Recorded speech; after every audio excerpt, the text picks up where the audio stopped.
Welcome to the Beginner's Guide to Infinity Heroes. My name is Jason, Community Manager here at Lightmare Studios, and I'll be bringing you into the world of Infinity Heroes and giving you the basics on how to play. Infinity Heroes is a simultaneous turn-based strategy card game designed to break barriers of entry. We're getting gamers who haven't really done a lot of card games in the past before excited about a simplified yet strategically deep version of card games. To begin, let's talk about decks. Infinity Heroes has pre-constructed decks, meaning that you don't need to worry about designing decks, collecting cards, or grinding from the most powerful cards in the game.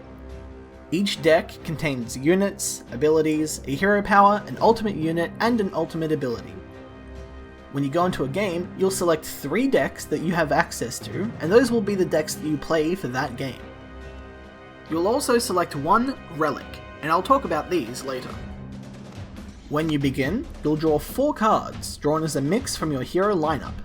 You gain 1 maximum resource per turn, and refresh your resources at the end of each turn. At the start of every turn, aside from turn 1, you'll choose which hero you wish to play for that upcoming turn.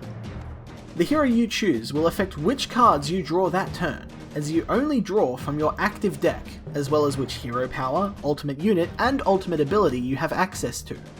For example, if you choose Iberian, Hammer of Dawn, you'll have the ability to draw his aggressive, rushed-based cards. You can use his hero power that turn, and you can also use his ultimate unit and ability if need be. You will use your smarts, the information you have access to, and your cards to bring your opponent's life to 0 before they kill you. There are 3 zones within Infinity Heroes. Firstly, the support zone, which is essentially a safe haven where your units will go once they are played. They will not participate in combat that turn and are safe from the majority of kill effects. You also have the 2 combat zones, an attack zone and a defense zone. During your turn, you can play units, abilities, hero powers, and ultimates as long as you have the resources and meet the conditions. You can also move units between zones as long as they aren't restricted in some way, for example, if they were played that very turn. Both players make their moves and lock in their turns at the same time, and once both players are locked in, the turn resolves. Units are moved around to their new positions, and then the cards that both players had played are resolved one at a time, alternating between the players, until all cards have been played and their effects are resolved. This is known as the resolution stage. Then, your units in the attack zone will charge your opponent's life. They will automatically be blocked by any units who are in the defense zone and engage in combat with each other, in this combat stage. Units will die once their health reaches 0, of course, and the objective of the game is to bring your opponent's health down to 0. There's also card cycling, which means at the end of each turn's resolution phase, you'll throw 1 card in your hand away and restock your entire hand to 4 cards, drawing from the hero that you choose for the next upcoming turn. That way, you will always have options on what you want to do. Not only that, but choosing which hero of your hero lineup to use and when becomes a potentially important decision. Let's talk about some of the mechanics. So, a lot of the decks have a core gameplay idea and set of keywords behind their design, and this involves some abilities that help complement these. Some effects only trigger at a set point. For example, arrival effects are triggered when a card is played, end effects trigger at the end of each turn, and farewell effects trigger when a unit is killed. Most effects are constant and ongoing. You'll see things such as flying. Units with flying will, in the assault zone, fly over any defending units there and attack your opponent directly. However, if your opponent defends with something that also has flying, or even has a reach, then they will engage in combat instead. Some mechanics allow you to play units directly into other zones, such as charge units going directly to the attack zone and vigilance units going directly into the defense zone. You can get a feel for all of the keywords and what they do by browsing the cards on each deck and simply tapping on, or clicking a keyword for a brief explanation on what it does. Ultimate units and ultimate abilities bring a new level of decision making. Across all 3 of your characters, you can only use these once. That's 1 ultimate unit and 1 ultimate ability per game maximum. If you use this too early or too haphazardly, your opponent might get around its effects quite easily, but if you save it for too late in the game, it might become too late to be impactful.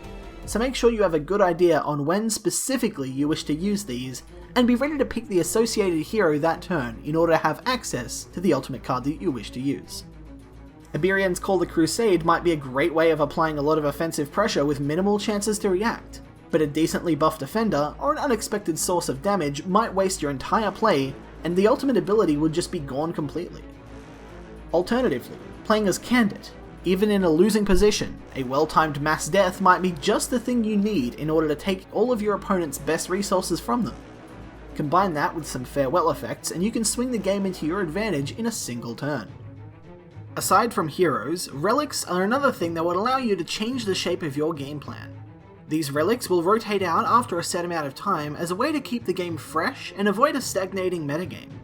The default relic is Tome of Health, which will increase your maximum health by 5. This relic will not be rotated out and will act as a safe default if you're unsure on what you want to play specifically.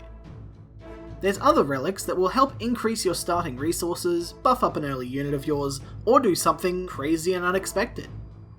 When you're selecting your heroes, it's important to consider your overall goal and plan. Are you going to find one specific playstyle and double down on it? Or are you going to be playing a variety of heroes, and play with adaptability and reactionary plays? You should also take into account what relics are available that week, as it could help your strategy, or if a relic becomes popular amongst your opponents, hurt you. Charge Storm, Control Flyers, Lucian Tempo, Warpath Ramp Ulti Rush, there's many different plays and pathways that you can create. There are other ways to play the game, including Async, which will be re-enabled at a later date, as well as single-player game against AI opponents, allowing you to try something new without the pressure of having someone to beat. There's also a new roguelike variant of Infinity Heroes where you build your deck as you go. We have a separate video focused on Adventure Mode entirely, which you can find on our YouTube and Steam pages. I hope you've enjoyed this video tutorial on Infinity Heroes. Infinity Heroes will be releasing as a free-to-play title, but you can jump into our closed beta period by heading to our Steam store and getting immediate access. You'll also receive some exclusive rewards for being part of the beta. Remember to jump onto Discord to be a part of the community and a part of the development process as a whole. We'd love to hear from you. See you on the battlefield, Riftrunner.